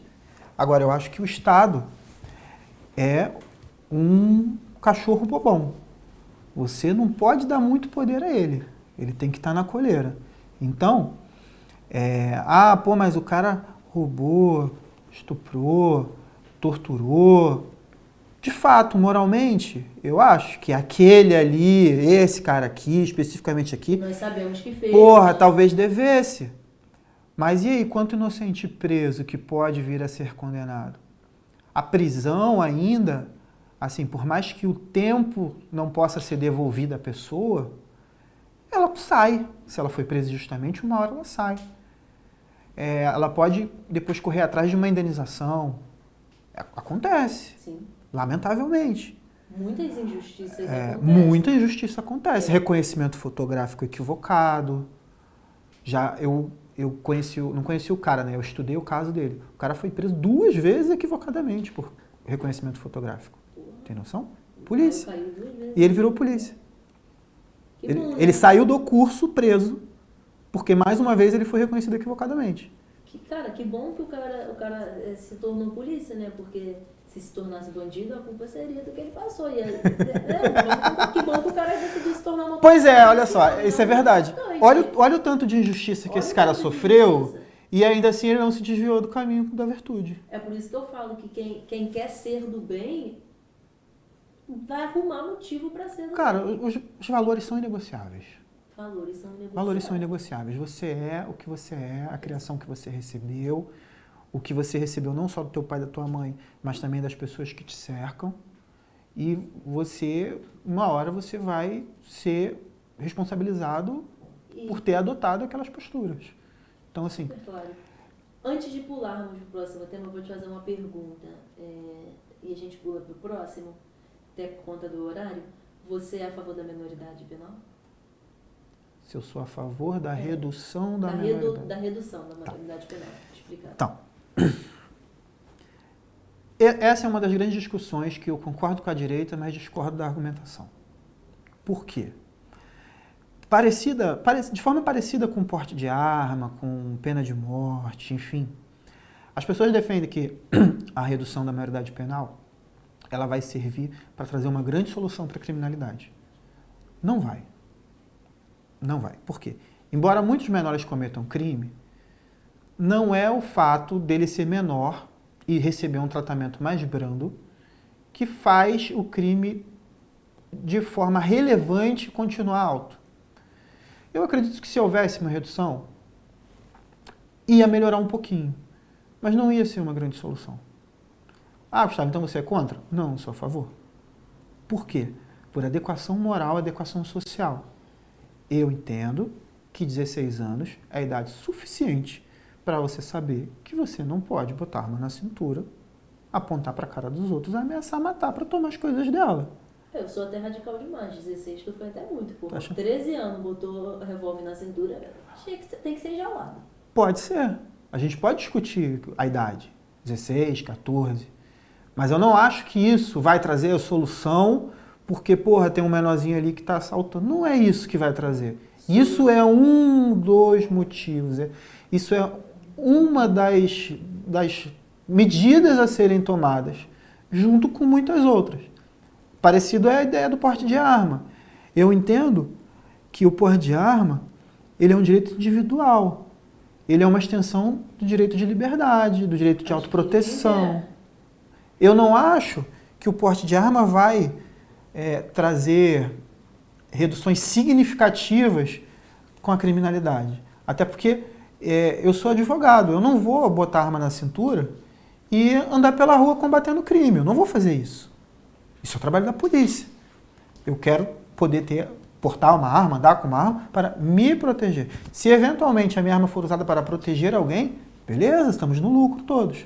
Mas não é isso que vai trazer a solução para o crime. Mas também não quer dizer que isso não seja bom, é bom. Que não vai trazer uma melhora? Porque eu digo que uma andorinha só não faz verão. Cara, pode trazer uma melhora. Mas uma junção de coisas como, por Sim, exemplo, sim. colocar um marginal de 14 anos preso, ao invés de colocar ele numa colônia de férias, por exemplo, até ele fazer 18 anos. Dar ao cidadão o direito de se proteger com a própria arma não resolve tudo, mas melhora alguma coisa. Cara, o problema, isso... Aí eu tô esquerdizando agora. Aí daqui a pouco eu vou me filiar no pessoal. Deus me livre. O problema... Tô brincando, gente. Eu tô disposta a trazer vocês, pessoalistas, aqui pra ouvir vocês. Cara, pior que pessoalmente, são pessoas muito legais. Sim. Olha só. Tarcísio foi o relator do processo do Gabriel. No off, conversando, um cara extremamente simpático. O problema é o que ele defende, não é quem ele é. Que isso fique claro. Quem tá me vendo aí, problema do Chico Alencar. O problema do Chico Alencar é o que ele defende, não é o que ele é. Ele, na pessoa dele, é uma pessoa extremamente legal, simpática, educado. Você tem o Tarcísio também, Tarcísio Mota. Não, meu Deus do céu. Tem o Tarcísio? Sei que esqueci o sobrenome do cara. Eu acho que é Mota, agora eu tô muito perdido, com a memória tá horrível. É Mota. É um cara simpático, um cara legal, um cara bom de lidar. Aprovar projeto com ele era fácil, assim, relativamente fácil, porque se ele concordava com o projeto era assim. Se ele não concordava era não. E é isso. E assim, olha, nosso projeto é o X da pauta. Ele é sobre isso, a gente propõe isso. Aí ele, eu já vi, muito bom o projeto, vamos votar a favor. Tá bom, vou votar a favor, vai, a bancada vai. Era maleável? Ou então, a gente não concorda com isso. Aí, Tarcísio, tem alguma parte que dê pra gente ajeitar pra você concordar? Aí, ou tem ou não tem, e é isso aí. O problema é que eles defendem. Sim, né? Claro. Aí, o grande escopo das grandes defesas, aí ali é o problema. Respondido muito claro, ser sempre bem claro nos teus posicionamentos. É bom que a galera entende, consegue te compreender, você como pessoa e você como profissional, como advogada, né? Vamos pro próximo tema? Vamos lá. Já foram 2, agora tá voando. Eu tenho que escolher, eu sempre esqueço. Você tem que escolher. Tá, vamos no 5. Número 5. Eu tava com a lanterna ligada assim no meu rosto aqui, eu tô vendo a claridade aqui, eu tô sem meu óculos, era a lanterna que ligou sem querer. Segurança. Né? Os assuntos são todos muito meio parecidos, né? Se entrelaçam. Transversais. Sim. Basicamente, você deu a tua visão sobre a segurança, mas se você pudesse... vamos supor que você tivesse que criar para ser o tiro certo da tua carreira, uma estratégia que fosse melhorar significativamente a segurança. Tá. Você quer saber o que eu faria para resolver a segurança pública no Rio de Janeiro? Ou se você acha que alguém já propôs, alguém teve a ideia e, esse cara aí é eficaz. Sabe o que eu faria? Tá. Plano para resolver a segurança pública no Rio de Janeiro. Eu ia num batalhão, ia escolher um praça da PM para ser meu assessor. Por quê? Porque por mais que ele não tenha... às vezes tem, né? Alguns têm, por estudo próprio, enfim, mas não faz parte da formação dele de soldado. Por mais que na formação dele de soldado combatente ele não tenha tido instruções teóricas sobre segurança pública, é ele o cara que está na ponta.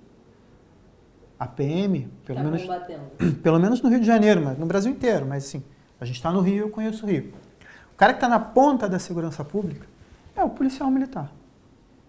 Então, assim, às vezes você vê grandes planos e grandes estratégias que eu olho e parece que faz sentido. Aí eu converso 5 minutos com o PM, ele fala, isso não vai dar certo, por causa disso e disso e disso. Aí, tipo, E de fato faz sentido. Por o óbvio. soldado da Polícia Militar consegue compreender melhor sobre segurança do que muita gente que porque estuda é ele segurança, que está lá. que sabe como funciona, É que ele que sabe está como lá. o vagabundo age. Ele sabe como o vagabundo age, ele sabe por onde vêm as coisas, ele sabe da corrupção dentro da própria Dos corporação. trâmites internos. ele sabe tudo. Só que a segurança pública ela é pensada por cima. Ela não ouve o operador final da segurança pública. Sim. Então, eu faria, em primeiro lugar, isso. Vamos fazer aqui um conjunto, um grupo de trabalho de praças da PM, só 105 milhões para cá. A gente chama um sargento antigão também para dar um gás. E é isso aí, vamos ouvir o que os caras têm a dizer. Porque, cara, eu fico vendo tudo que se pensa. Você vê o PP. Assim, eu pego... você pega um policial que já era policial no PP, os caras falavam, isso não vai dar certo. Isso não vai dar certo, isso não vai dar certo. E o PP, ela parecia que ia dar certo, mas hoje você vê que ela é uma situação complicadíssima. Até para os policiais que estão lá. Você vê direto policiais que tem lá. Isso também é de conhecimento comum. Se você jogar na internet, você acha. Se você vê filme, você vê. O diretor do filme, ele não inventou isso. Ele criou um roteiro com coisas que ele já ouviu, que ele conheceu, que ele soube. E aí você vê o policial tendo que meio que coabitar com o marginal.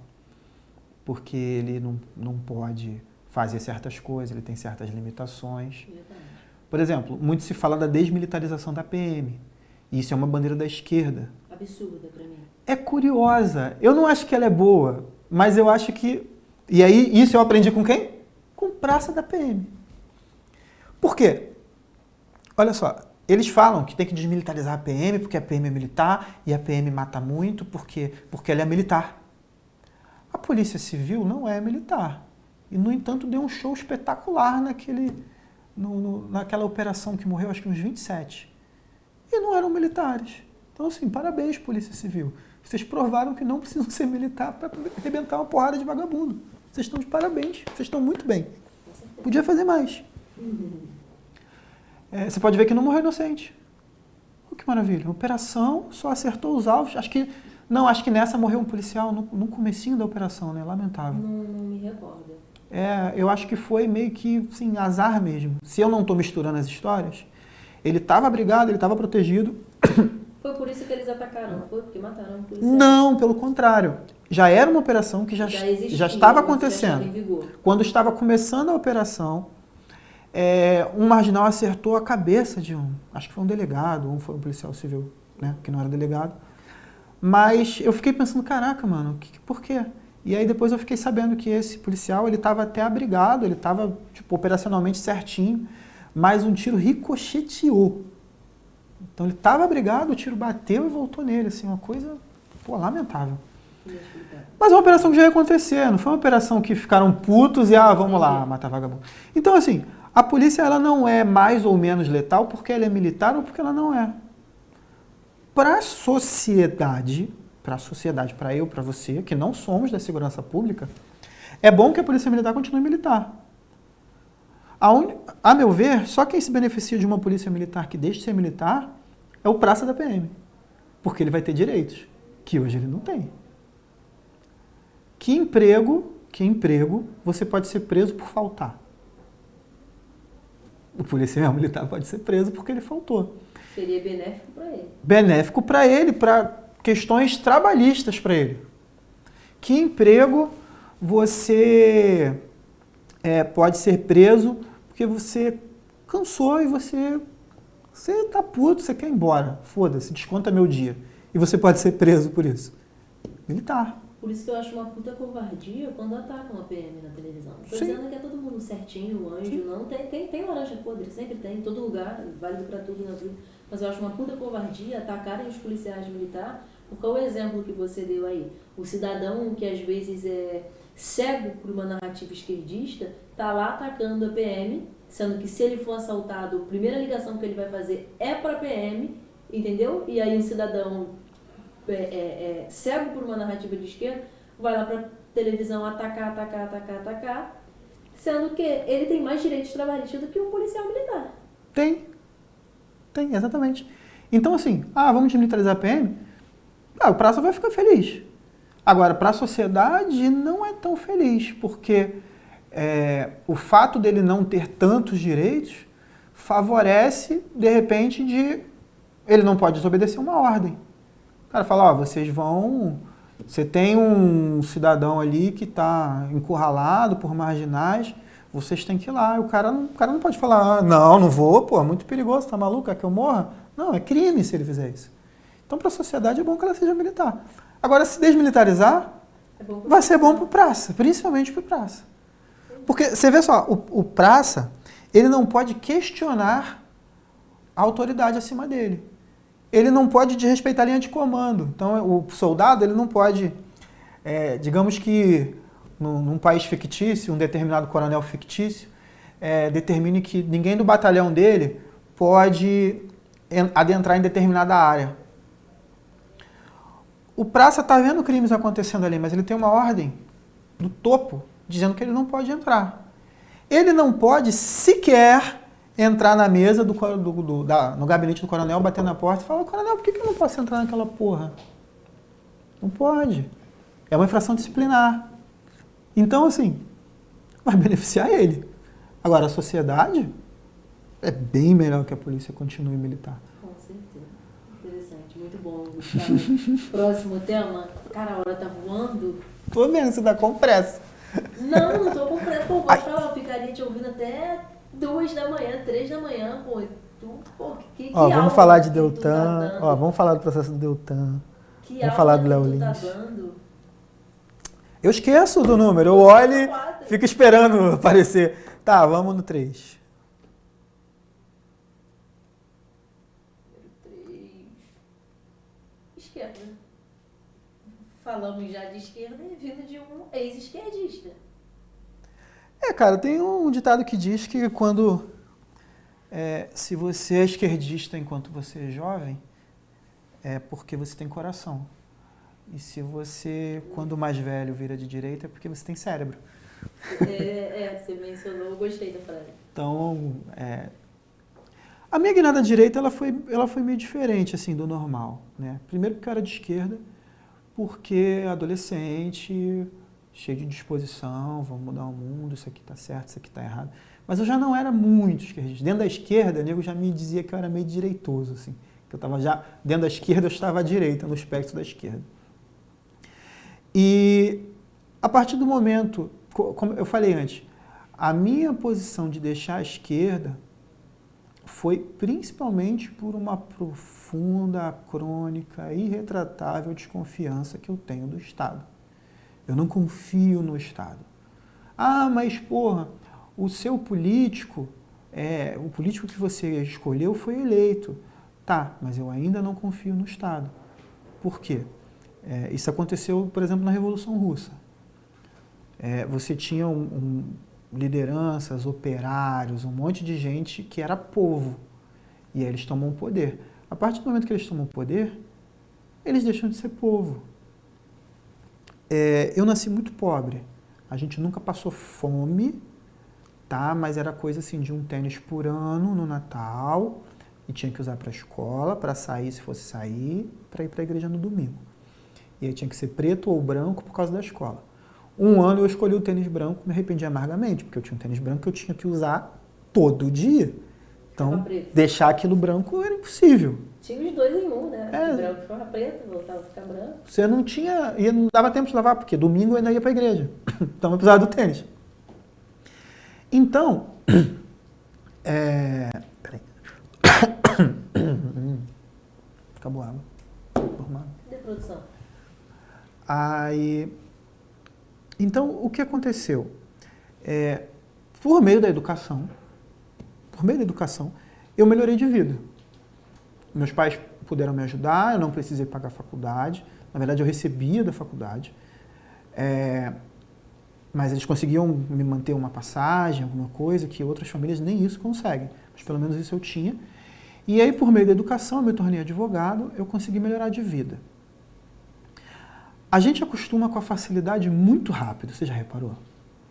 Sim. Você tem uma vida de perrengue. Você sai do perrengue, você viveu 20 anos no perrengue.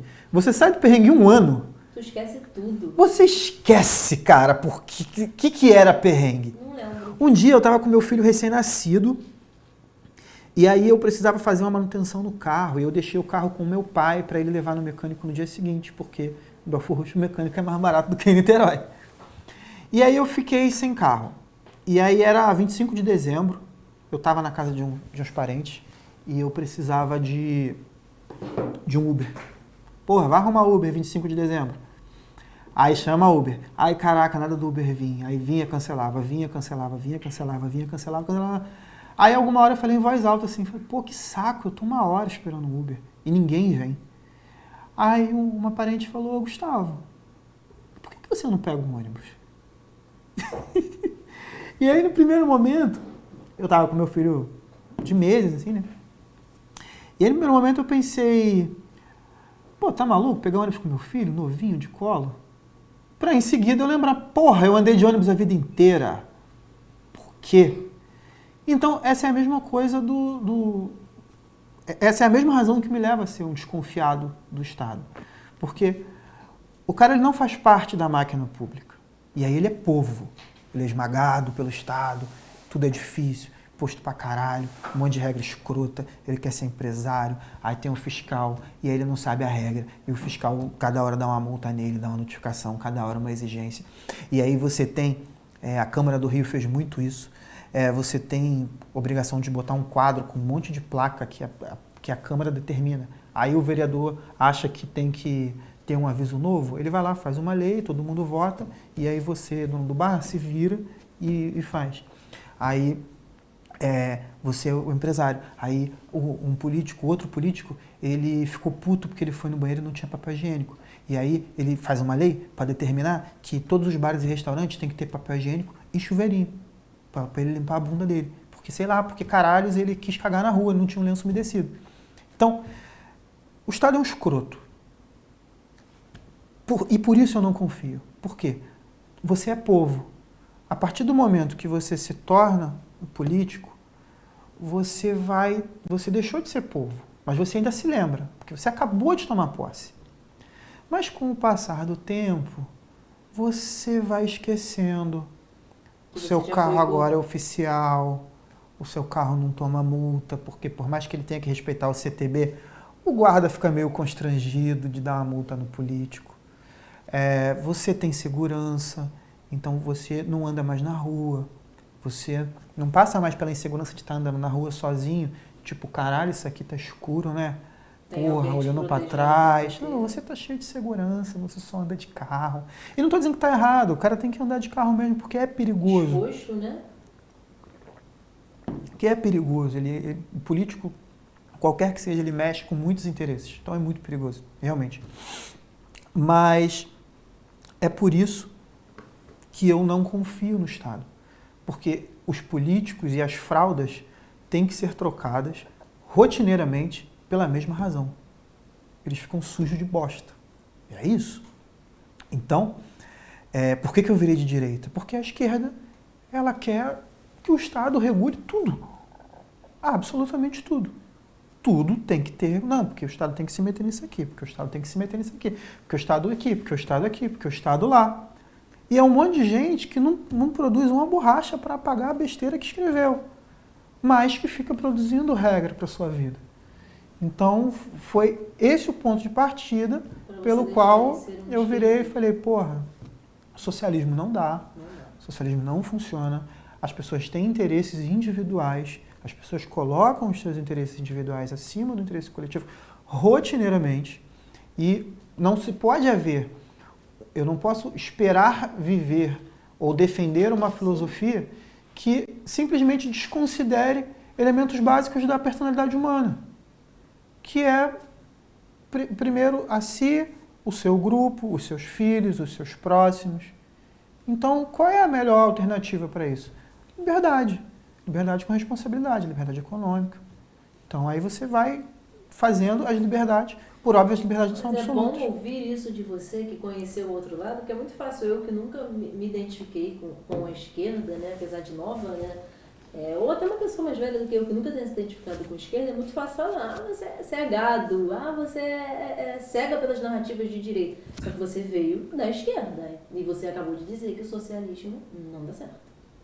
Não deu e não vai dar. E aí, a grande defesa do esquerdista é que o socialismo nunca foi aplicado. Existe uma falácia chamada a falácia do falso escocês. Assim, basicamente, alguém fala que todo escocês usa kilt, é ruivo e toma muito uísque. Aí alguém fala para ele, não, eu conheço um escocês que não é ruivo. E aí a pessoa que fez a falácia fala assim, mas ele não era um verdadeiro escocês. Aí não, mas eu conheço um outro que não usa kilt, mas ele não era um verdadeiro escocês. E aí o que a esquerda faz com o socialismo é a falácia do falso escocês. Você fala, olha, mas e Cuba? Não, Cuba não foi o verdadeiro socialismo. E a União Soviética? A União Soviética não foi o verdadeiro socialismo. Mas e qualquer uma? O Wakanda? O Wakanda não foi o verdadeiro socialismo. Nada foi.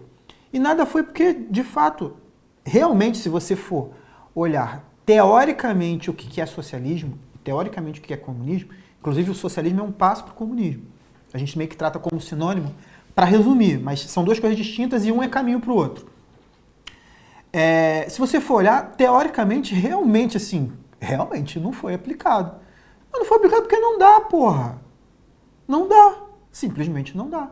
Então, talvez numa colônia de abelhas que morrem pela rainha, que vivem de uma maneira comunal, aí talvez para abelhas o comunismo funcione. Para humanos, não. Exatamente. Para mim, o tema esquerda, penúltimo, vamos caminhar para o fim já. Mas para mim, Júlia, o que mais te incomoda na esquerda? A hipocrisia de pregar o socialismo, mas esbanjar os luxos do capitalismo. Tem isso. Porque se você vê, parte de burguês que prega socialismo vive numa cobertura de luxo na Zona Sul e não tem noção da realidade do que é um morador de comunidade. Sabe qual hipocrisia me incomoda mais? É a hipocrisia também. Mas eles só defenderem o oprimido quando o oprimido concorda com eles. Então, por exemplo, eles consideram que a população de pele negra é uma população oprimida. Beleza. Não discordo até. Realmente é uma população que sofre bastante. Então, eles são oprimidos, tá? Então, você não pode fazer piada com o negro. Você não pode falar certas coisas que podem vir a ofender. Beleza. Mas, se aquele negro for de direita, aí tá tranquilo. Você pode chamar ele de capitão do mato. É a hipocrisia. Você pode sugerir que ele volte, ele nunca foi, né? Mas, entre aspas, que ele volte a ser escravo. Aí você pode. Mulher, você vê, o Danilo Gentili vivia zoando a Dilma. Por óbvio, um presidente. Presidente tem que ser zoado. Devia ter uma lei dizendo é obrigatório zoar presidente. Contanto que não seja Bolsonaro que é o meu presidente. Tô brincando, gente. Meu programa, minhas regras. Tô brincando. E aí o jornalista liga pra ele e fala, por que você odeia as mulheres? Olha a pergunta da maluca. Aí, veja bem, não pode zoar a Dilma porque Dilma é uma mulher. Aí tá a hipocrisia. Não pode zoar porque é esquerdista. Mas a defesa que eles falam é, não pode zoar a Dilma porque Dilma é uma mulher. Uma falta de respeito. Mas aí, quando ela sai, entra o Temer, aí podia chamar Marcela Temer de cuidadora de idosos. Pode fazer fake news dizendo que a Michelle Bolsonaro era a garota de programa. Aí pode. Aí ela não é mulher. Aí porrada nela, foda-se. Então, a maior hipocrisia, a hipocrisia que mais me incomoda na esquerda, é isso. As pautas não são sobre pautas, elas são sobre pessoas. Então, o gay de direita merece sofrer homofobia, mas a de esquerda não primeira-dama, pode. por exemplo. Ex-primeira-dama, que vai ser primeira-dama sempre, né? Vamos pro último tema? A hora voou, cara, gente. Te falar. Bom ouvir, a hora voou e 5 horas tem um programa. Mas, cara, que bom te ouvir, aprender, ficar... Sério, que aula que você tá dando pra gente, pra quem tá assistindo? Eu ia te perguntar, qual número você escolhe? Qual número eu escolho? Eu não sei. O governo Bolsonaro. Finalizamos bem. Ou não, depende. Primeira pergunta que eu vou te fazer, você bem direta. Você se considera bolsonarista ou já foi bolsonarista? Não, nem nunca fui. Não, nunca fui. Não, nem nunca fui. Eu não votei no Bolsonaro no primeiro mandato. Mas votei agora, quando ele perdeu. Sacanagem, né? Pô, que sorte, cara. Na verdade, todo mundo ter votado que não porra. Não, mas lá em 2018 eu não votei porque eu tinha me mudado e eu não tinha transferido o título. E aí eu teria que dirigir uns 45 quilômetros, ou mais até, para votar. E aí eu decidi justificar. Agora em 2022 foi a mesma coisa. Eu não votei no primeiro turno, pela mesma razão, mas aí no segundo turno eu falei, eita porra, aí não tem jeito, aí fui votar, votei nele. Cara, eu esperava mais no sentido de que eu achei que ele ia conseguir lidar melhor com o Congresso. Principalmente porque houve uma onda de direita, tinha vários deputados novos, mas, por exemplo, no decreto das armas, ele fez um, corrigiu, fez outro, corrigiu, fez outro. Aí peraí, foram dois? Não, foram dois. Corrigiu, aí fez, corrigiu, fez, corrigiu. Aí veio o terceiro.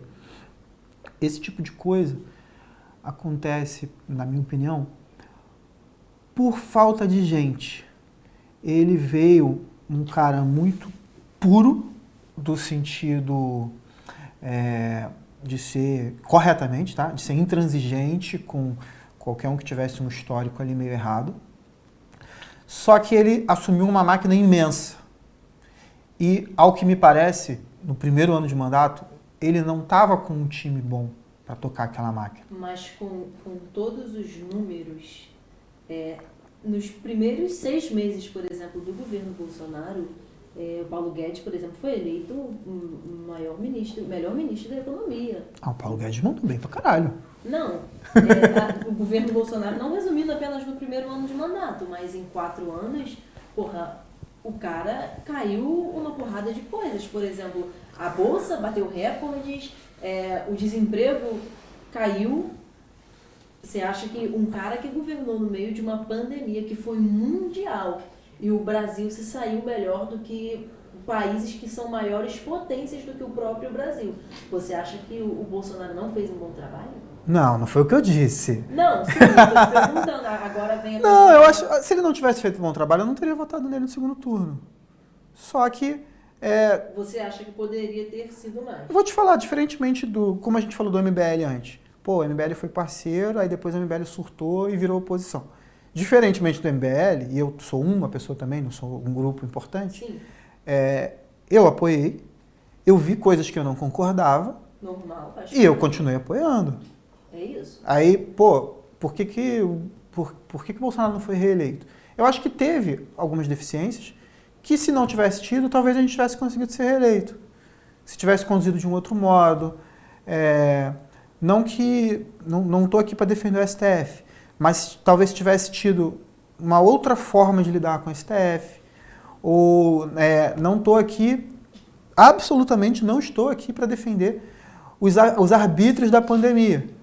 Mas talvez, se ele não tivesse mostrado uma cloroquina para aquele pássaro lá do Congresso. Então, assim, eu acho que foi aqui e ali, faltou alguma coisa, e por isso não veio a reeleição. E aí a gente está onde a gente está agora. Sim, com o presidente do PT. Finalizarmos hoje numa possível eleição. Daqui a 2026, né? 2026. Quem são os candidatos? Não sei te dizer, mas o Bolsonaro sendo um dos nomes, você vota no Bolsonaro? Sendo hoje? Hoje. Votei nele antes, voto de novo. Não, é a melhor opção. É a melhor opção. É a melhor opção, por enquanto. Falando com uma Bolsonaro, não tá entendido. Foi muito esclarecido. Que bate-papo bacana. Já vou encerrar, mas quero saber se você quer acrescentar alguma coisa, falar alguma coisa. Fique à vontade. Essa câmera foca em você. Aquela é minha câmera. Teus seguidores. Você que é influenciador, tem seguidor pra caramba. Então, tenho fique à não. vontade. Cara, minha rede é horrível, parada. Terrivelmente. Então, cara, teve uma galera que, quando soube que eu vinha pra cá, ficou me perguntando daquela situação do Deltan Dallagnol, você lembra? Você viu o que aconteceu? Da cassação do mandato dele? Sim. E tipo, por várias razões, mas uma das quais que eu falei que eu não confio no judiciário, é por causa desse tipo de decisão. Você pega o... Não que eu defenda, tá, o Deltan Dallagnol, acho que ele cometeu erros, sim. Se ele tivesse conduzido a Lava Jato de uma outra maneira, as coisas não teriam chegado onde chegaram. Júlia, obrigado pelo convite, foi um prazer imenso estar aqui.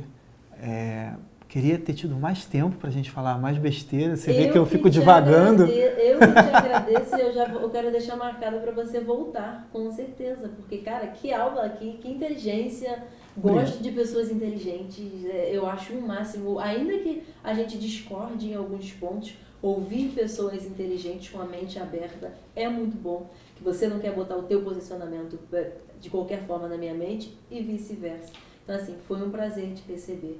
Espero que você volte. De verdade, falo de coração. Conte conosco. E é isso. Deseja falar mais alguma coisa? Não, só isso, galera. Obrigado pela audiência. Não me deem hate só porque eu falei alguma coisa que eventualmente vocês não gostaram. Sem até hate. Porque a gente não precisa ser inimigo se a gente está no mesmo campo político.